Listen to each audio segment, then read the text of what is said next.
and founder of Something or Other Publishing, Wade Franson, is the host of Created in the Image of God, a series that examines the role of religion in society, from messianic returns to the emotive responses transmitted through our culture. Wade fearlessly addresses reality claims from all directions, objectively exploring their compatibility with Holy Scripture. Tonight's episode, The Separation of Church and State, with Cameron Cowan. Good evening, everyone. We're sorry to be running a little bit late. I had the internet in my house go down right before we were going live. Had to reboot my modem. I'm sure none of you have ever experienced that. But here we are with Cameron.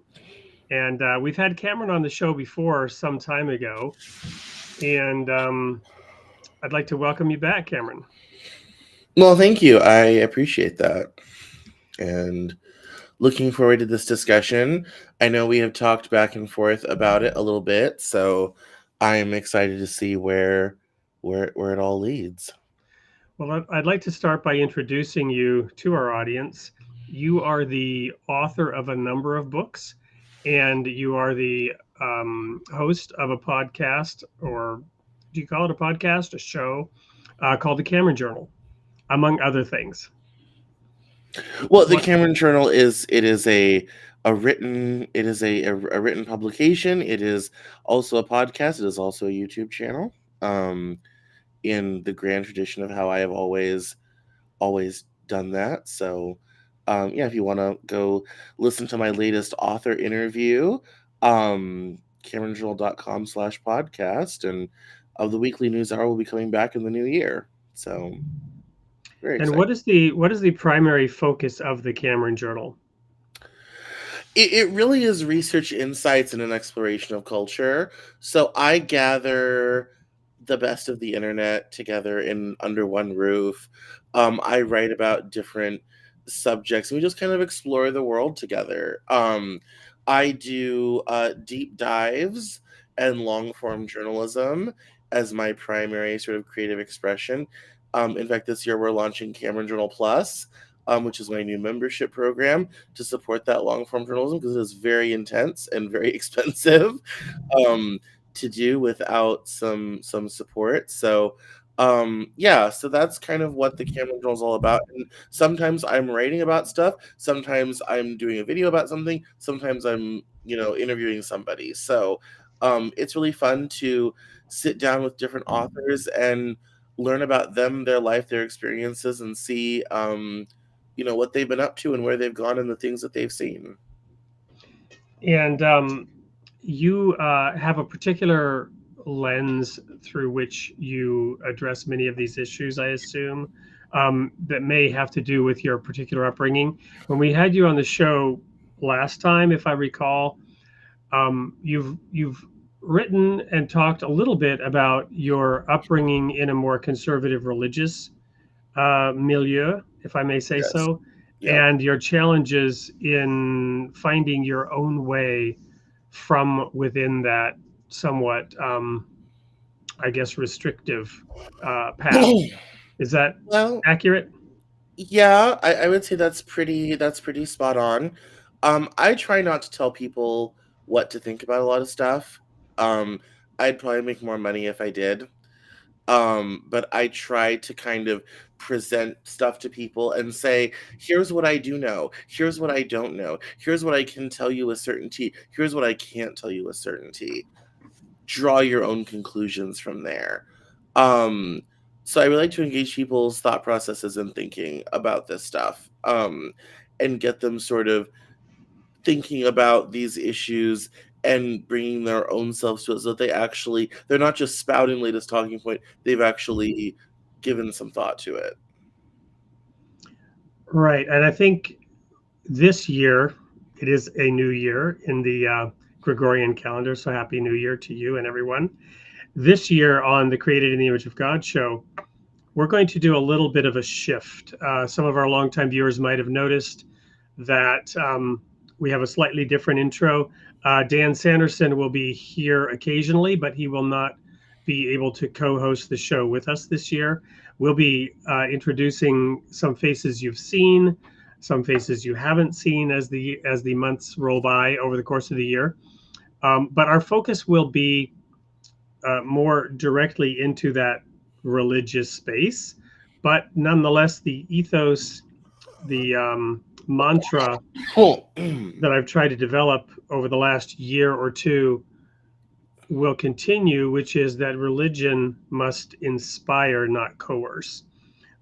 What we're going to be doing a little bit more of in this year's shows are looking at people's origin stories. So, for example, yours, Cameron, we'll dive into it here in a moment. But with a little bit more focus on the coming of age, the establishment of one's own point of view, you might say, one's own Weltanschauung, the way, the lenses through which we look at reality and through which we try to discern or distinguish truth from error. Each one of us may have our own unique way of doing so. In my travels around the world, having lived in multiple countries, and I've shared in the past, the great epiphany that I had sounds very simple, but it's actually quite profound. Everybody thinks they're right. Everybody thinks they're right because why else would they think what they think? People don't go around thinking I'm right. I'm wrong in this idea that I have. It's wrong, and therefore I'm going to pursue this idea that's wrong. People pursue their ideas, try to live from within their ideas, their ethos, their creed, their philosophy, their ideology, because they believe in it and they think it's right. But why do we think it's right? And where does that discernment come from? And how did we arrive at that? And are we willing to take another look at it if we're challenged by the facts or another way reality of some kind? So, Cameron, let's dive into that with you a little bit. Going back into that ground we talked about when you hear the first time, but with a little bit more focus on the coming of age. So rehash, share again for our audience um, where you came from, your parents, where you were born, what you were born into, and then how you grew up as a young lad and then teenager. Yeah, so I was born in Denver, Colorado, in the city and county of, so I'm actually a native Coloradoan, native Denverite. Won't find too many of those running around. Um, and I was I was kind of the product of a very short relationship between my mother and my father. I wouldn't actually meet my father till I was 23 years old.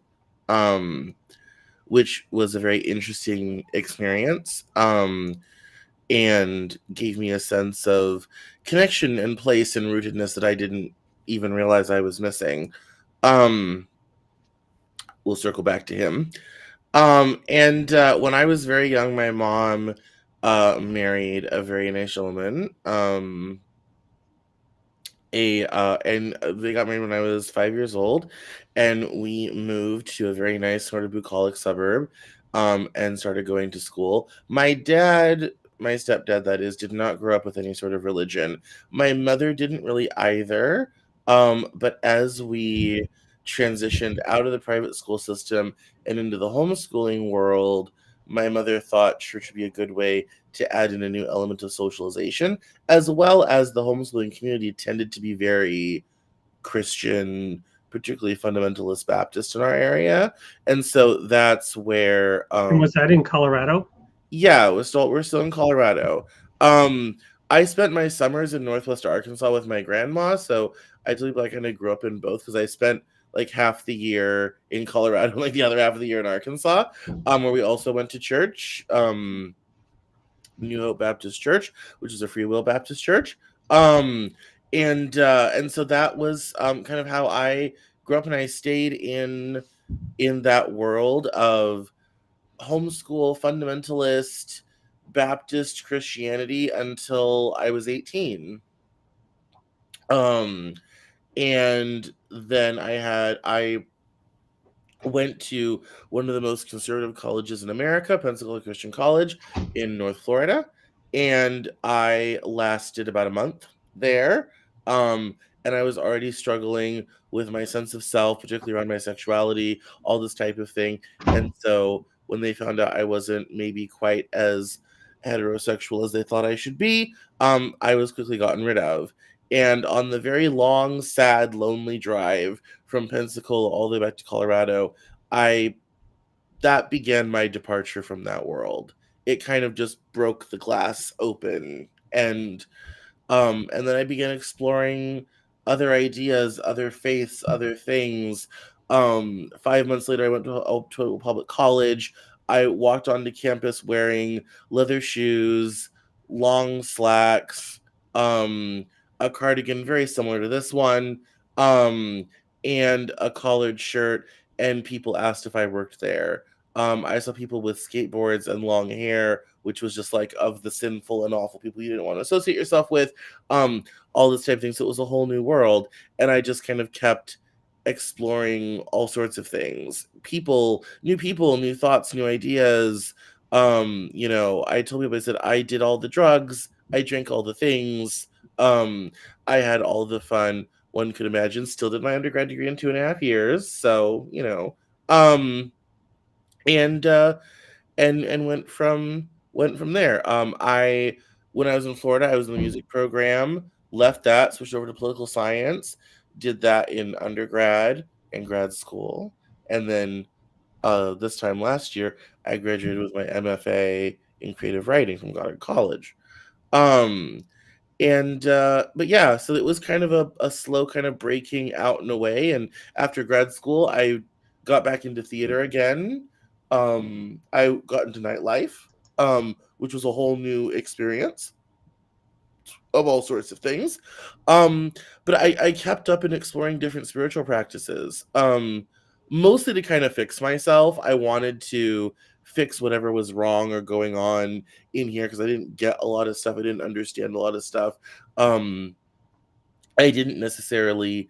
Um, People have never liked me that much. Um, and I was always trying to figure out kind of what that was about that. Um, and I did 10 years of therapy and years of spiritual practice, and I've gotten to meditate with some really great people like RJ Stewart. I've gotten to work with I actually worked for him for 5 years, as well as did spiritual practice with him.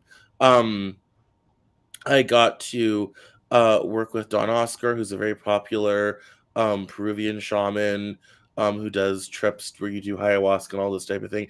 I got to work with him at Shambhala in Boulder, Colorado. Um, so I've gotten to, be in the presence of the best in the business. And and it was all very enlightening and very exciting and very interesting. And I had a lot of great experiences.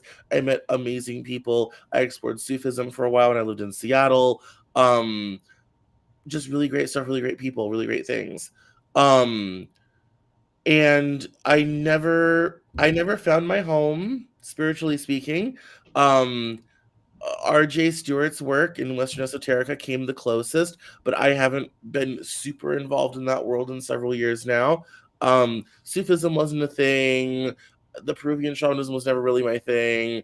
Um, I've never really found a solid, home of faith. I have my own private beliefs. I have my own private thoughts on things. I have my own philosophy about life in the world. I'm very open. I'm very egalitarian, um, which is not terribly popular these days. Um, but that's kind of where I'm at, and kind of where I live. And so it's been an interesting ride to grow up in a world that was so sheltered and so cloistered into a world that was so much more expansive. I have a lot of friends, including people I've dated, that are just kind of like, they don't understand how one can live like that. And I have friends who grew up in that world, and we talk about it, and it's like, yeah, that's the way it was, sort of thing. It's very hard for people to understand it if you kind of didn't grow up in it. And you're talking now about the more conservative Baptist part of it, or are Yes. you talking about the more expansive, No, explore if, everything? if you didn't grow up, particularly the combination of fundamentalist Baptist homeschooled, that's a very particular type of sheltered that most people don't understand. Even Baptist Christian school, because I also attended a Christian school in high school, is honestly more open than how kind of shut down the homeschooled world was. Um, and that also extended into my politics. I grew up as a Republican. I was state treasurer of the Colorado Young Republicans. I was chapter president for 2 years. Um, I was a national delegate 2009. Um, I attended Teen Pact, which was pretty much the breeding ground for tomorrow's young conservative minds. Um, I ran a Tea Party publication. I probably am the only person in America who was involved at a deep level in both the Tea Party and the Occupy movement back to back. Um and the Occupy movement was the start of my political liberalism. In fact, I'll be giving a TED talk in April in Raleigh, North Carolina, where I talk about this and I talk about individual collectivism, which I've talked about on the show. Go watch. It's in the Go watch. And when after this is over, go watch that. And so that was, seeing how the system didn't work for people was the beginning of my political liberalism. But that came late for me. That wasn't till 2011. I'd already gone through 2 degrees before I started to really soften up, as it were. So that's kind of how it happened, and kind of how I got to here. I've lived all over. I've traveled all over. I've been to every corner of this country that's possible to go to. I've been to a great deal of interesting places on the planet as well.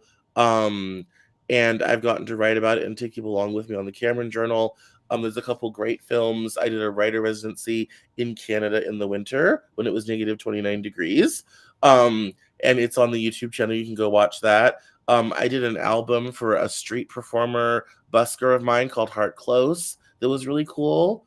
So I've lived this really random life, unfortunately. Well, yeah. So I'd like to wrap up this segment by asking the question a little bit more pointedly. As you've gone, and exploring all these different, going from ultra conservative, sheltered, closed in, as you've described it, to exploring, a lot of different approaches to life, many of which did not resonate with you, one or two which resonated a bit more. How have you personally sifted through that? How do you personally determine which pieces you wish to hold on to? Because as you go through those various groups, there are adherents, right, who sort of buy the whole package.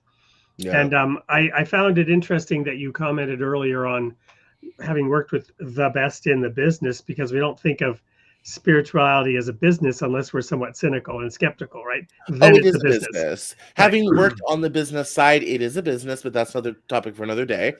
Yeah. Yeah, I'm not wanting to go down that rat hole. I'm just saying, so how do you sift through then? Or how have you sifted through to determine what to retain and what to toss out? I have been blessed, some would say cursed, with, from a very young age, knowing exactly who I was. And I know almost immediately if something is for me, and what I'm willing to tolerate. I have that sort of, I describe it as like an inner kind of bar of steel that runs like from my throat down to my pelvis, where that you can hurt the rest of me. And I think that comes from growing up in an abusive household, where physical violence was a part of the conversation. But I always have that untouchable core. And so for me, I always looked at if I was going to accept something spiritual, something from beyond our standard perception into my life, it had to resonate with that inner core at a very fundamental level. And if it didn't, out it went. That's the very short answer to that. So you described that inner core in very physical, earthy terms, almost as if you were a German. The Germans, in my experience there for 10 years, tend to, here in English we say, "What's bugging you?" In German, the phrase is, "What lice are crawling across your liver?" Right? A very literal visual of what's bugging you. They're literally lice crawling across your liver if you're being bugged. But you use that terminology rather than the more standard soul, right? It resonated with my soul or my spirit or my inner being, or maybe even identity. I don't know. But why is that? Why would you choose those terms rather than, you know, maybe the term soul? Is that Well, part of your I belief or think it's just your way of more. expression?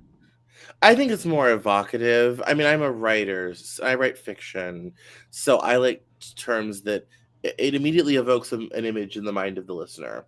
Yep. Instantly, I worked for a German master mechanic for 3 years, so I'm very well aware of their very odd sense of how they state things in that culture. Oh boy, and um, and so it is a very evocative. I feel like we throw around these terms, don't we? Soul body, light body.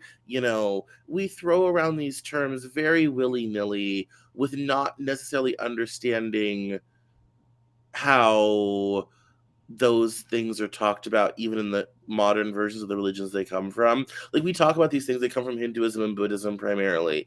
Although I think also a bit from the Baha'i faith. But they've become so broad as to be ineffective. So when I talk about it in terms of myself, I want an image that immediately evokes something in the mind of the listener. So that's why I chose that language, is because it gives people an immediate sort of idea without having to have it blended through whatever those overused terms might mean to them. Thank you. I appreciate that. We tend to be glib and flippant in our use of language. We tend to use a lot of in-speak. And one of the tenets of this show is to independently investigate the truth. When you do so, you have to investigate those terms that you tend to have accepted maybe from somebody else's conception. One Joseph Atman comes to mind, who has the book. I used to have a copy of it right here, and now I'm drawing a brain freeze on the name, The Philosophical War, I think it's called, where he talks about how the concepts that we have aggregated are in fact the corruption of our mental model and our entire view and perception of the world. So I'd like to now go to our first commercial break, which is in fact a small short video of one of your books. And that gives us the opportunity to encourage the audience to participate in the chat. Again, sorry, we got a little bit of a late start. And some of the audience is still maybe coming back to check to see if we're here tonight. But please do put your comments in the chat. By the end of the show, we will be looking at those comments and having Cameron pick one to determine who should receive a copy of said book, which we are about to show the video of right now. Don't go anywhere. Stay tuned. When we come back, we'll dive into the main topic, separation of church and state, the founding of our nation, and how we as a people have meandered over the decades and even centuries now since this nation was founded. We'll be right back. In the quiet moments of an ordinary day, Randy Carruth's life takes an unexpected and perilous turn. Cast Iron invites you to join Randy on a roller coaster of emotions as he unravels the mysteries hidden within his seemingly normal family. A stepfather with a dark secret, a sister in peril, Randy's journey unfolds into a suspenseful tale of survival and redemption.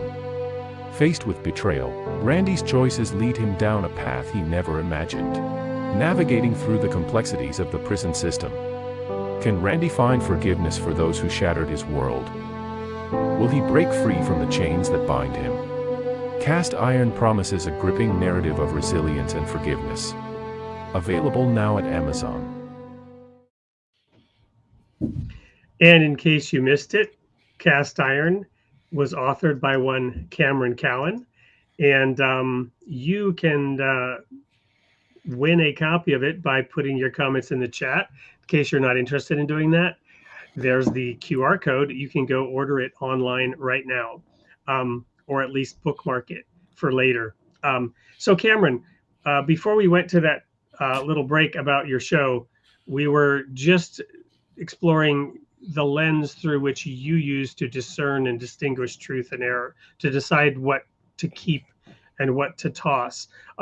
It sounded to me like it was also very individualistic. In other words, you're not seeking to find or express a universal method, truth, path, and then tell everybody that they should follow it. Is that accurate, but rather you're looking at what works for Cameron. Is that fair? Yeah, I mean, I don't tell people what to do in the area where I hold degrees and expertise, so Lord knows I would not do it in the spiritual realm. Um and my spiritual life has been, I mean, probably until I started doing this show, something I never really talked about in public.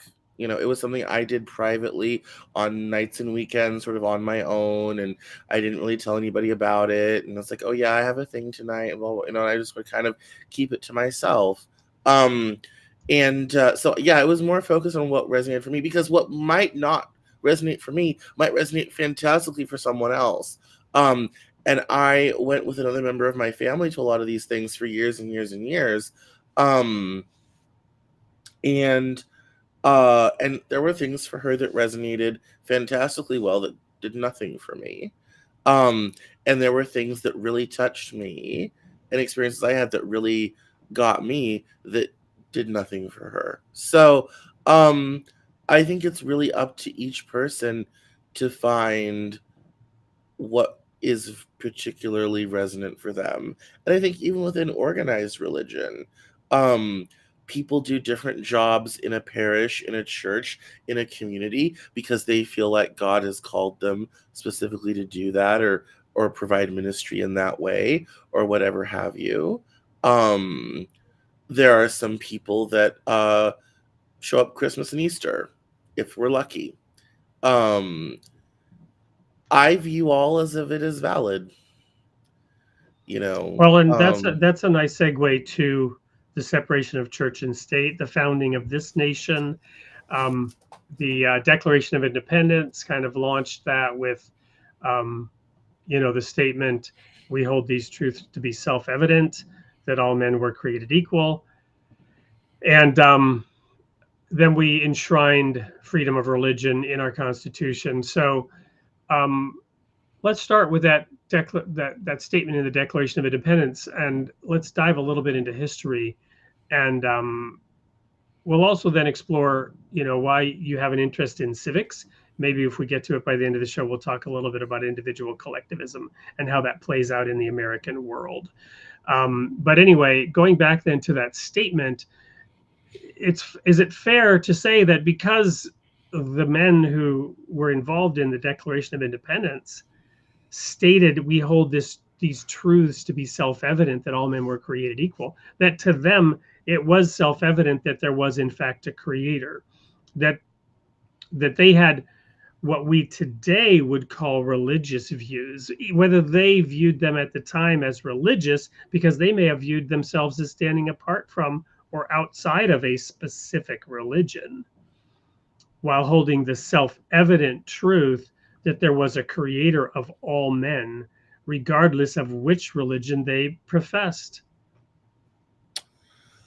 Well, we know from the statements of some of the founding fathers that they certainly took a broad view of creator, religion, spiritual, all this type of thing.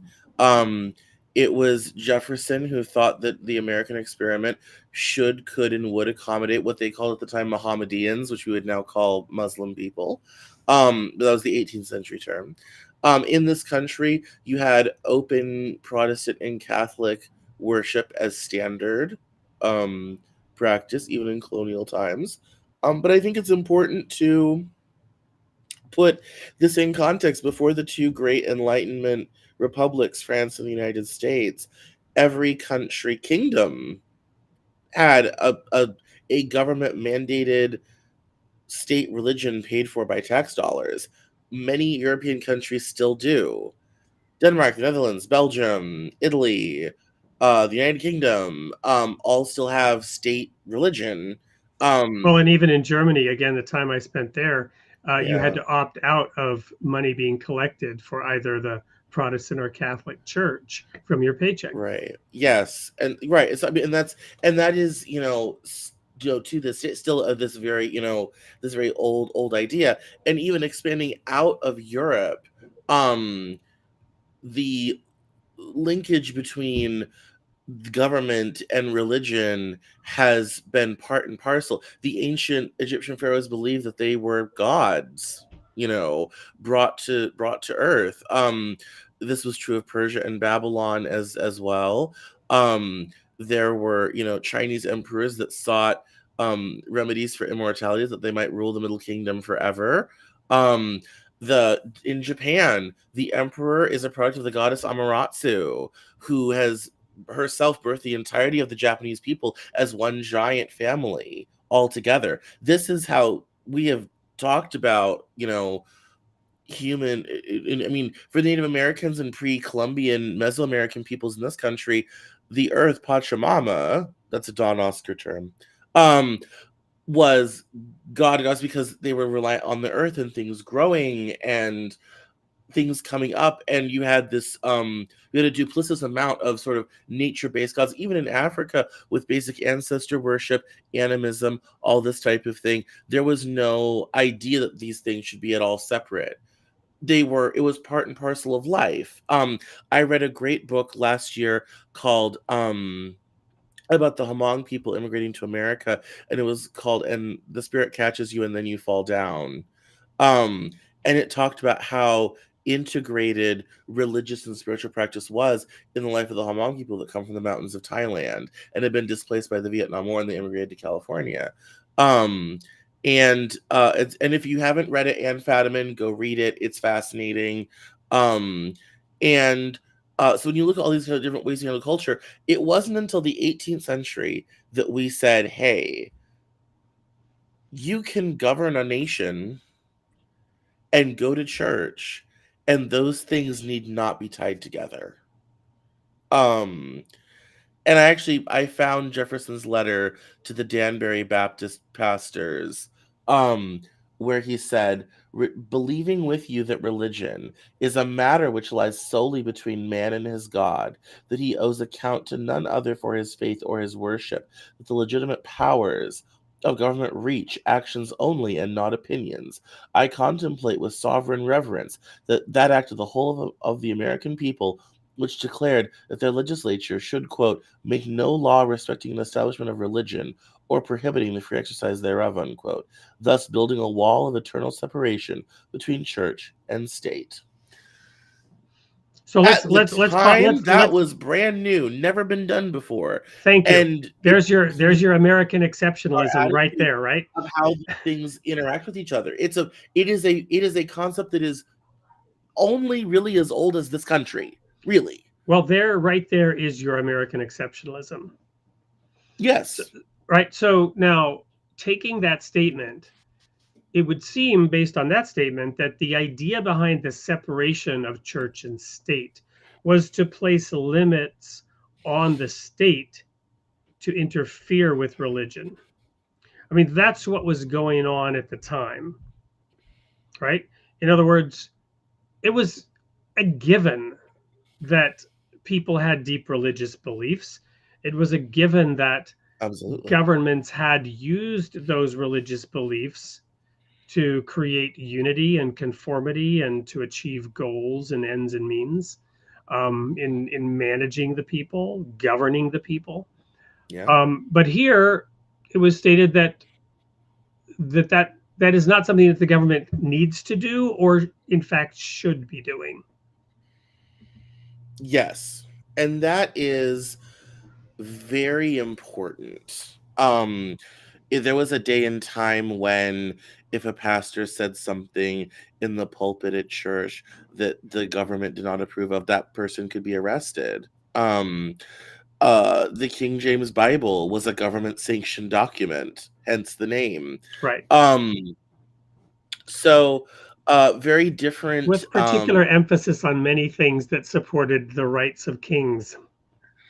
Yes. And yes, and you also, until Charles II, you had this whole idea of the divine right of kings, and that monarchy is a calling from God, and that it is God's will that monarchs rule and people are their subjects. It's that it was considered the natural order of things, and that didn't break apart till Cromwell, which laid the foundation for a country like ours to exist.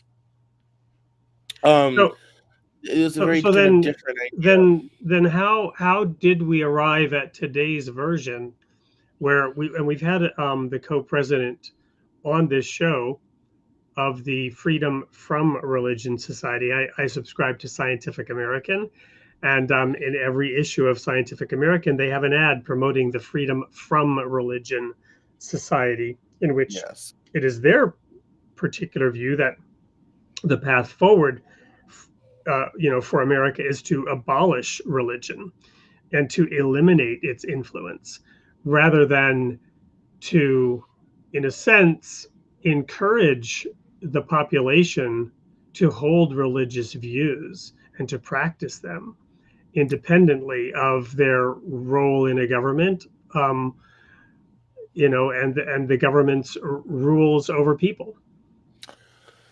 Well, there's a couple. I mean, I don't go that far, but there's a couple reasons for that. One, high amounts of religious belief is correlated with lower national wealth. There's one exception to that, and that's the United States of America. We are both highly religious and highly wealthy. That's unusual. Nowhere else on the planet Well, is again, that there's the exceptionalism, because you know to me intuitively, I haven't done research on it, but this constrained uniformity ultimately stops the kind of innovation and creative destruction, that constantly makes things new. The Bible talks about things being made new again. Jesus said he would make things new again. But the role of religion, in terms of organized and practiced religion, which then becomes dogma, which is usually managed and controlled by priesthoods, but also by governments, as you've pointed out, restricts creativity, restricts innovation, restricts the free flow of commerce and goods. When I was a practicing minister, we had the particular religious views that that had us being completely separate from this world's social affairs, based on statements by Jesus, such as, "My kingdom is not of this world. If my kingdom were of this world, then my servants would fight." But he told Peter and his disciples to put away their swords, because my kingdom is not of this world. But he did predict a time when the kingdom of God would arrive on earth along with his second coming, right? So in that doctrinal framework, we believed we were preparing for the time when Jesus would return to build and he would establish, and we would help him build the kingdom of God on earth. And we would be kings and priests, and we would be given control over cities, as it's talked about in many of the parables. And we would help rule and administer the kingdom of God on earth. And it began, my own lens of filtering and discerning, distinguishing truth from error. I began to see that, me being a minister and my fellow ministers, I would not want to live in that person's kingdom, right? I began to see the traits and behaviors that were encouraged and adopted within our, little pyramid, and within our little social group, that, God forbid we would ever be given power and control, because it would not be pretty with the coercion that would then take place. And so, going back to American exceptionalism and your point about religion being a determinant of decreased prosperity, well, it makes sense in that context that, yes, America being the first time where you had this kind of a government that encouraged a diversity of religious views, that nation would outperform all its rivals.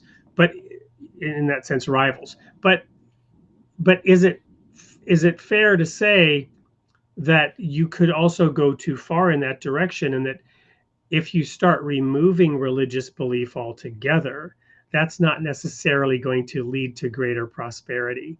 There could be many evils and ills that could creep in if one believes that one, for example, that there's not an ultimate accountability, right? That there's not some higher power that is ultimately going to be ensuring justice.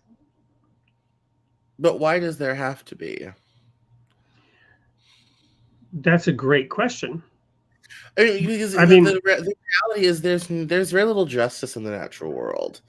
We have this constant chaotic competition of species and plants and things competing with no rhyme or reason, and stuff comes and goes without any sort of, mastery of it all, without no system that we have been able yet to discern of how it runs and how it goes, which I think is gorgeous and elegant. Scientists find it very frustrating. Mathematicians hate they can't define the world in math. I think that's the best thing about the world. You can't reduce it to a formula. Thank God. I would not want to live in a world that can be reduced to a formula. I When it comes to religion and public life, for most of American history, religion was something that was privately held. It tended not to engage in politics a lot. This changes in the 1960s, with the advent of your Pat Robertsons and even Jim Bakers and people along those lines. And you have this sort of second great awakening that occurs in this sort of surge of religious fervor and feeling, but it's not just about your own internal spiritual life and how you choose to live yourself. It then also becomes this great political project in reaction to a lot of the changes that had happened in the 60s, particularly around things like abortion and no-fault divorce and segregation and all this type of thing. It kind of becomes this vast political project, which we're now beginning to see the tail end of, the last vestiges of. And I think it has really poisoned the well for a lot of people. I've sat in churches where no Bible was ever opened. The pastor was preaching from the newspaper, which in the churches I grew up in would be frowned upon. But it's I think one of the points that Jefferson was trying to make and other people have made and has kind of been standing in this country till the last 50 or so years is that religion, spiritual practice is between people and their God, however they choose to do that, believe in that, whatever have you, and that public life should be determined by ordinary, regular humans. Now, obviously, when you walk into a voting booth, you're bringing your religion with you. If you walk into a voting booth and you have deeply held Catholic beliefs that think abortion is wrong, you're probably going to vote for a person who is against that. I would argue that should not necessarily be up for public debate the way that it has been.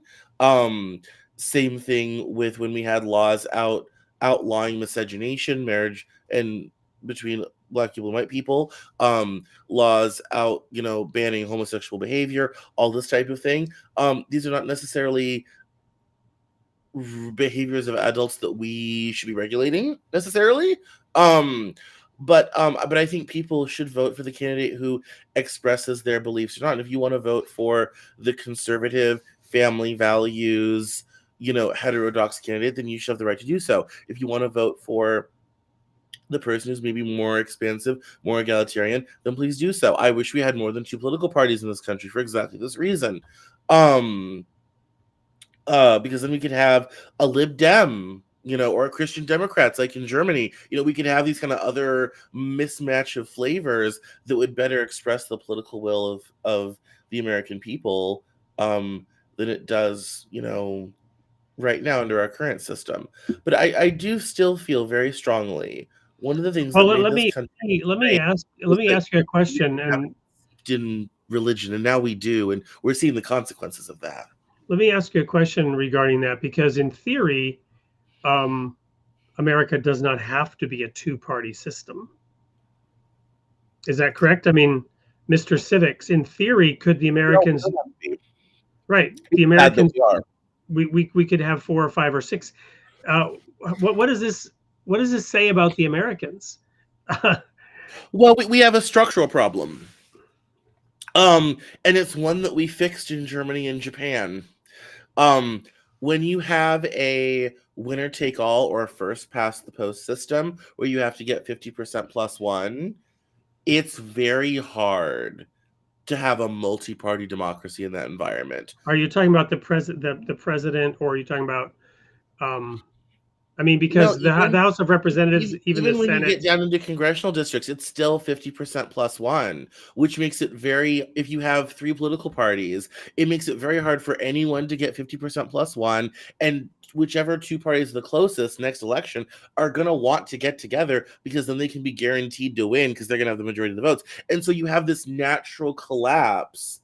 When you have a winner take all system, you have a natural collapse with a two-party system. When you have a pluralistic system where you only need, in Germany, 33% of the vote to win, then you can have a three-way split and each party gets one seat, sort of thing. And you can then have, different ideas. The state of Washington does something really interesting.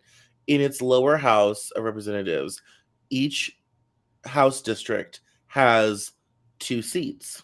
So you usually end up with a Republican and a Democrat, one of each. It makes the state legislature much more moderate than it would be otherwise. It gives Democrats out in Eastern Washington a chance to win. It gives Republicans in very liberal Western Washington a chance to be heard. More voices at the table.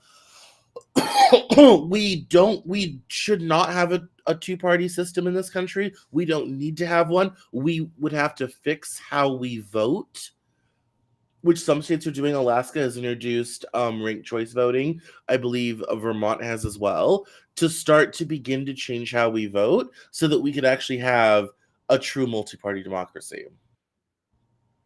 Because right now we're stuck in a Thank binary you for model. highlighting those things. Yeah. Right. So let me go to our next commercial break. We have one of our sponsors who has an app that can be downloaded on your phone. It's called Ocean 2.0 to take advantage of freedom of religion here in America. It features religious texts from all over the world in one easy place. Take a moment to watch this. When we come back, we'll have more with Cameron Cowan and the nature of the American exceptionalist system in which we have freedom of religion. Stay tuned. We'll be right back. Discover the world's religious traditions like never before with Ocean 2.0 Reader. Our custom ebook reader is designed for exploration and study with an immersive audio integrated reading experience and powerful research tools available on all platforms including web, Windows, macOS, Linux, Android, and iOS. Experience the benefits of immersive reading by combining ear and eye with improved comprehension and vocabulary acquisition. Our interfaith library features books from various religions, so you can have access to a wealth of knowledge. Try Ocean 2.0 Reader today and elevate your reading experience. And there's that QR code to download it. So we'll leave that up for a moment. We were just talking about the American system of having freedom of religion and what it's led to in a pluralistic society that has produced, some of the most innovative and unbelievable wealth the history of the world has ever seen. And Cameron was commenting earlier before the break about how this was exceptional in the fact that religion is usually a determinant of a lesser standard of living on a national level. Any other comments to wrap up that section, Cameron? No. I mean, I think it's I think there's a lot to be. Well, I think it leads to a better society when we have a certain amount of separation between religious life and public life. It allows a wider variety of people to go and grow and thrive and do great things within society. And to some degree in America, we've kind of been able to have our cake and eat it too along the way. And if there's one thing I'm kind of sad about, is that there seems to be a very strong desire to bring that to an end. And I don't think that's a good thing. Unpack that a little bit. Where Are you talking about the Freedom from Religion Society and their views, for example, or what else are you referring to in that regard? Well, I'm mostly looking to two things. I'm in a world that is very dangerous. I'm looking to my right politically, and I'm seeing some very concerning anti-democratic sentiments. I'm looking to my left and seeing dogma the way I grew up with it, which isn't healthy, you know. Um a lot of kind of, I think, equally dangerous things. I mean, on the left, we have people being like, oh my God, it's immoral for a 28-year-old man to go out with a 19-year-old girl. It's like, at what point are we going to let women be adults? That's infantilizing. But you believe it so dogmatically, it's insane. Um, or if no men should ever hit on women, well, that's silly. Like, have you heard of flirtation? Do you want reproduction? Like, come on. And then over on the right, we have, yeah, like we have these very, I think, regressive ideas about religion and race and sexuality that are not in harmony with the society in which we live. And so I kind of look at it as both of these things are a problem, but I know where it's coming from. As I put up the camera, Joel, the world is complicated. This is not. The world is a complicated place. And history tells us that when the world gets weird, people cling onto naked dogma, values, fundamentalism, dry, easy, simple, cut and dry, do this, not that, all this type of thing, as a way to bring clarity to a complicated world. And unfortunately, I think that's probably the wave of the future, which is not great for people like me. It's very hard for people like me to live well in those types of societies. But that is kind of where we're at. And I think that's sad because we haven't really had to do that in this country before. And so I think going there at light speed. well, there have been books written on things like white fragility. Yes. I think the pendulum has swung exceptionally strongly. It hasn't even so much been a pendulum swing; it's more like been wild, erratic swings in every direction. As we've had just rapid acceleration of change, spread of information, empowerment of technology. The internet age brought wealth creation on crack cocaine, whereas the robber barons were able to build infrastructure and get very wealthy that way. Here we had 20 somethings becoming billionaires because they'd invented essentially a widget that could be deployed on the internet and rapidly spread virally. Billionaire because he wanted a faster way to meet girls. Well, and yes, I was I'm refraining from going down a couple of rabbit holes that were sparked by what you were saying a few minutes ago. So as we bring this to a close, I want to once again point out the chat, and I'm actually going to share now another. Well, we'll skip that because we're coming to the end of the time. Another New Year's commitment for me is to keep the show closer to an hour. We will be going a little over time tonight because we started late. But what I've found is that oftentimes we're trying to give away books to the person who gave the greatest comment, and they're long gone by the time we finally get to the point of announcing their name because we've gone 30 minutes over time. So we're going to try to avoid that this year. That's a note to the audience as we move into it. Keep it a little bit crisper, a little bit tighter. So, does religion in the modern era, in the postmodern world, does religion help us work against fundamentalism? Which might seem like an odd question, because fundamentalism one typically thinks of as being a religious phenomenon. Well, you can have fundamentalist movements within religious movements.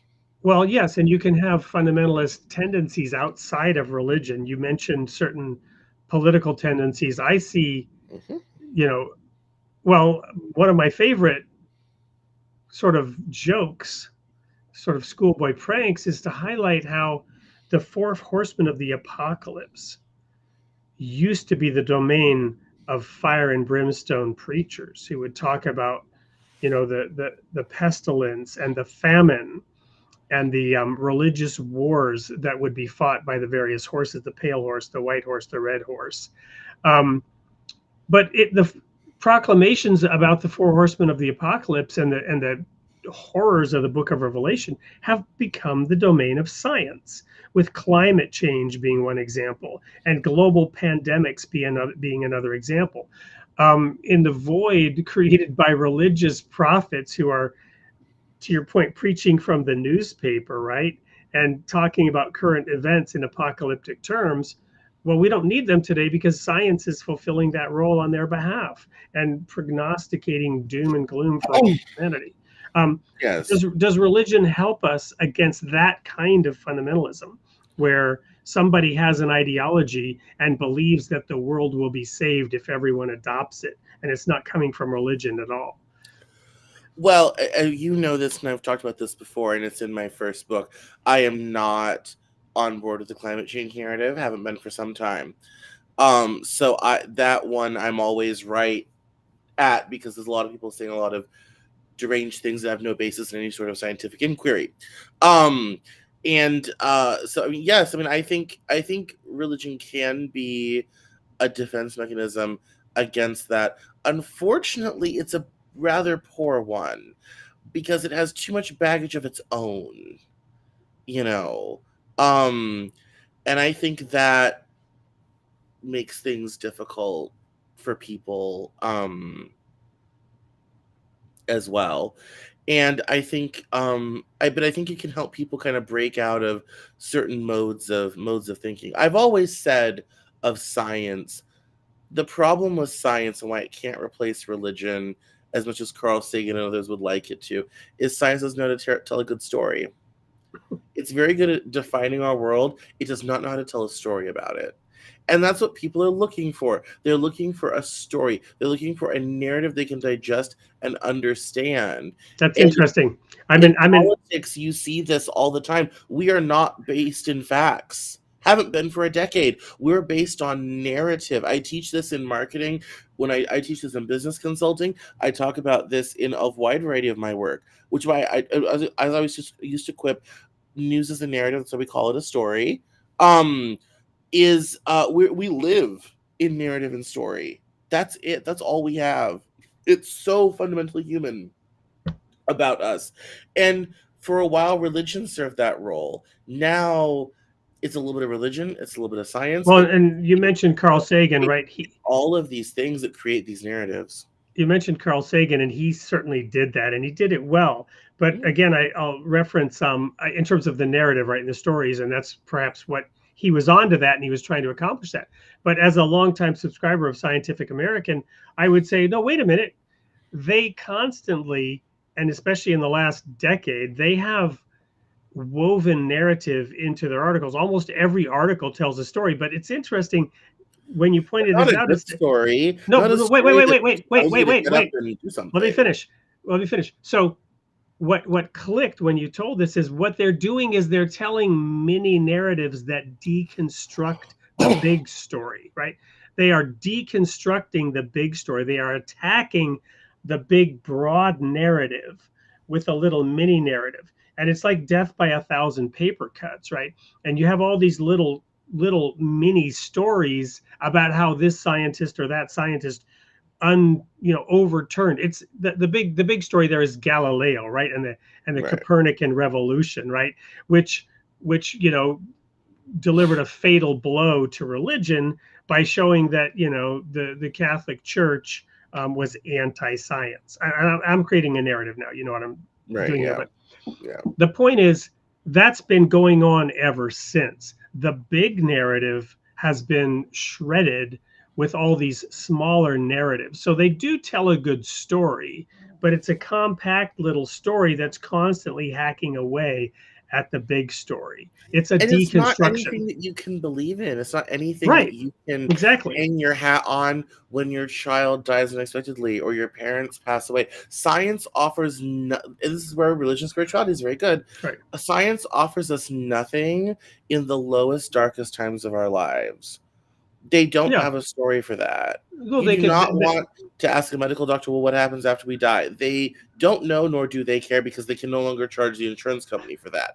So, No, they want to keep you yeah. alive as long as possible, even in a vegetative state. Of course, it pays better. Death is expensive.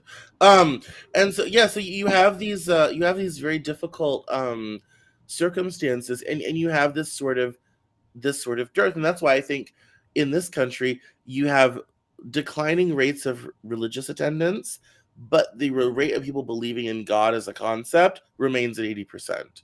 People are like, and you'll see this even in people my age. I'm 30, almost 36 years old in 3 months. People will say, I believe in God, but I don't go to church. I'm not religious. Or they'll say, I'm very spiritual. I like to meditate. I read this person, all this type of thing, but they don't necessarily go to a building, all this type of thing. Yeah. It's it's a very different way of interacting with that than it has been in the past.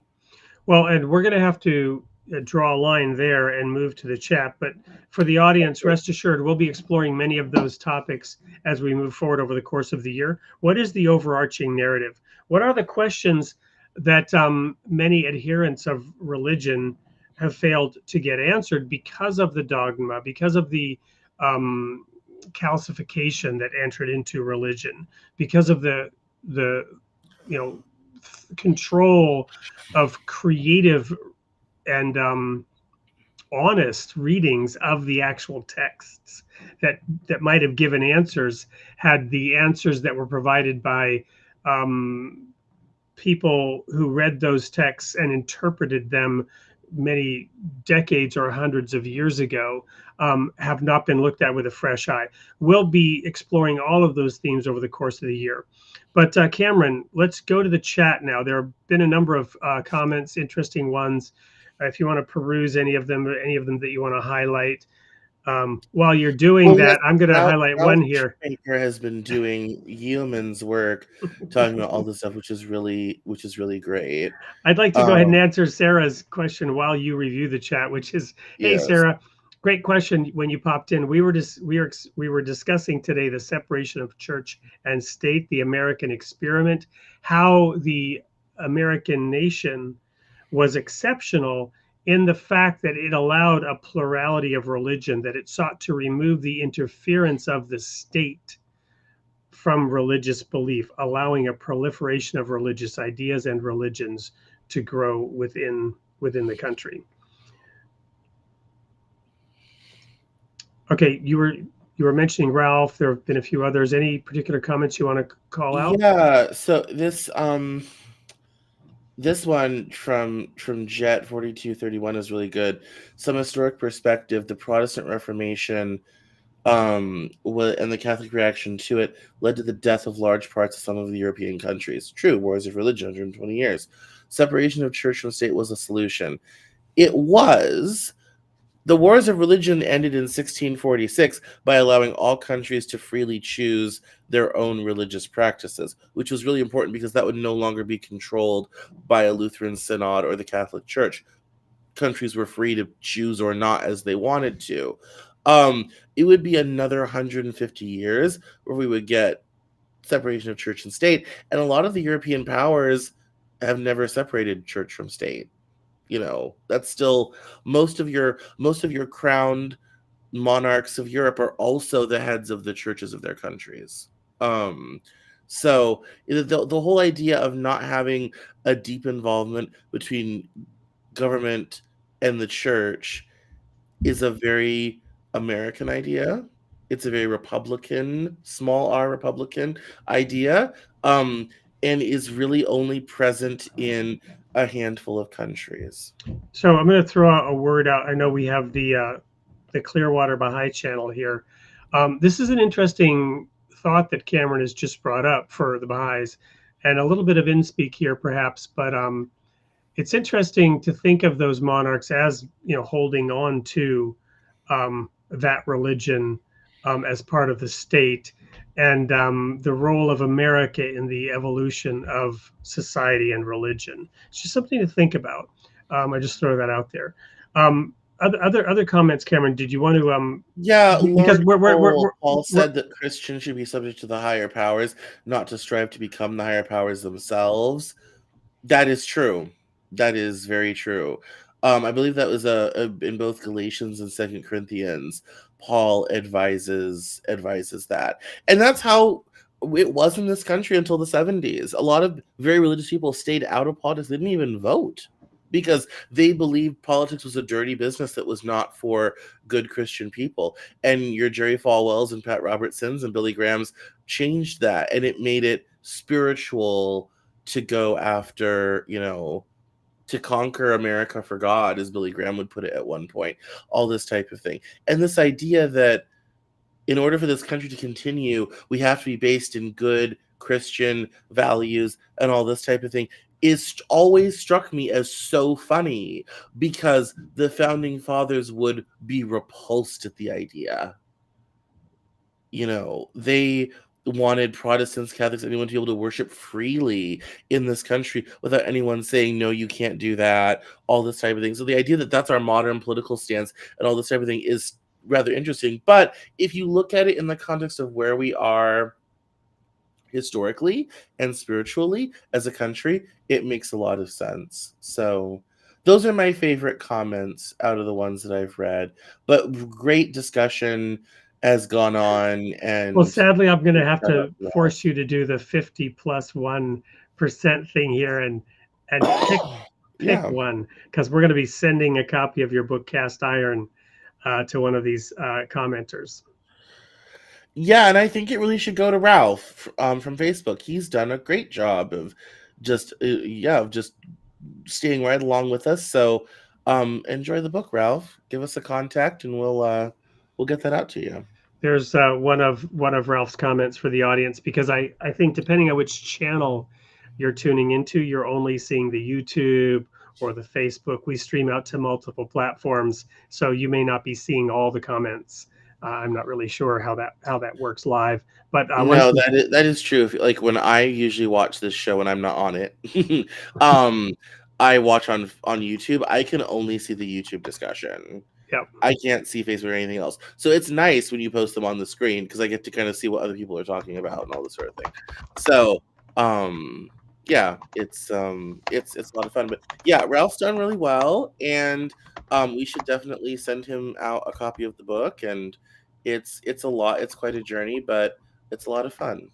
So well, there we go. I'm going to post that for Ralph. Send us your address to info@soupllc.com and give us your address, and we'll get that book to you. Cameron, it's been a pleasure. Thank you so much for being patient in the studio while I was rebooting my internet. And I'm glad we were able to talk about the separation of church and state. Next week, we have a woman from the other side of the pond, Lauren Roskilly. And I believe this will be a pre-recorded one, because it's middle of the night for her. She hails from Brighton Way in the southeast of England. Lauren is going to be talking about the subject of New Year's resolutions, but from a Christian perspective.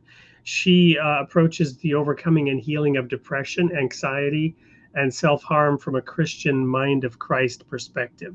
We'll be talking to Lauren about how to reconcile the seemingly disparate ideas around self-esteem, and Jesus saying that we should esteem others better than ourselves.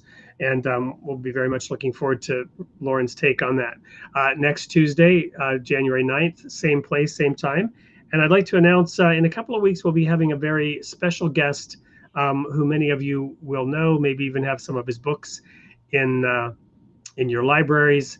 He's sold over 15 million of them. I'm not going to reveal his name just yet, but we've got quite a lineup for you, and very much looking forward to that. Lord Kai, still listening in, please send another email to info@soupllc.com related to the book that you won. It's quite possible that we got a little bogged down over the holidays. So I'll just show that in that. I guess it's good we didn't give Lord Kai a book. He's still waiting for the one that he got last time. But we'll definitely get that to you. Please send your comments, your questions to info@soupllc.com. And next week we'll be looking forward to seeing you back with Lauren from England. Cameron, any parting words of wisdom? No, thank you everyone for listening in. I appreciate it. I'm so glad to be able to kick off the new year with you, Wade. How exciting, 2024. And we'll have known each other for almost a year, coming up here in a couple months, which is just so weird. The time has just disappeared. And so there's a lot of interesting books about this, particularly a woman named Karen Armstrong has written about this stuff extensively. If you don't know Karen Armstrong's work, please go look her up. Great, excellent reading on this topic. Thanks, Cameron. And thanks, everyone. We'll see you next week. Until then, may God be with you. Bye now.